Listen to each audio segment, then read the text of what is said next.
Making parties constitutional. In this topic, we are mainly discussing about making our political parties constitutional. Is it not interesting? Is it not strange? Because what we have our constitution that is made by the political parties. Whatever name we give the Constituent Assembly, which framed our constitution, it is definitely made by the political parties. But the constitutional provisions are not saying that the political parties are based upon the constitution. Very interesting. And I'm not telling that it is unconstitutional, but what are the advantages that if a political party is made a constitutional entity, right? So, what are the advantages? Here, it talks about this will ensure in party democracy, yes, and make them transparent and decommunalize them. Very important topic because we know that in a country like India, especially the parties are mainly based upon caste or particular race or particular uh, entity, right? So decommunalizing that is very very important because our constitution believes in secularism and in party democracy. We know that many parties so just running on the basis of hereditary, right? The father, son, or the same family will keep on running the political parties. And transparency, that is, we are not asking that how the money utilized by them because it is again the public money only, right? So that's why this article is talking about making party constitutional. First, we'll understand what actually is a political party.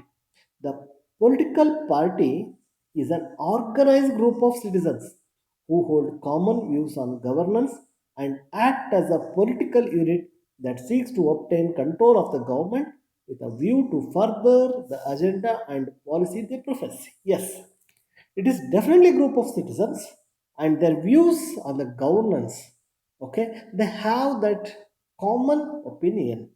That's why they get the control of the government so that whatever the agenda they have, whatever the policy they have, they want to profess. They are indispensable links between the people and the representative machinery of the government. You know that? Yes. Why the political parties are required? So, in order to represent the people, lakhs of people or crores of people are there. How they are going to become part of the government? They are going to send their representatives to the government. We all know that. Political parties maintain a continuous connection between the people and those who represent them, either in the government or in the opposition. That we have seen. So, who are in the party, who are in the government, that is the ruling party, or it may be the opposition, definitely they are connecting with the people. These political parties have extra legal growth in almost every democratic country. That is very interesting. Even though the constitution is governing the country, but they are extra legal. That is not part of the constitution. Even if you take American constitution, so it does not presume the existence of political parties. Very strange. Without political parties, it is very difficult to rule the country, but nobody is considering them that they should be part of the constitution. Even if you go to Britain, right, the political parties are still unknown to the law. So actually, Sir Ivory Jennings mentions that the in British Constitution, a realistic survey of the British Constitution today must begin and end with parties and discuss them at length in the middle. So whatever the law is made, right? So it starts with the political parties and it ends with the political parties. Such is the scenario. But in spite of all those things, actually the political parties are not part of the constitution.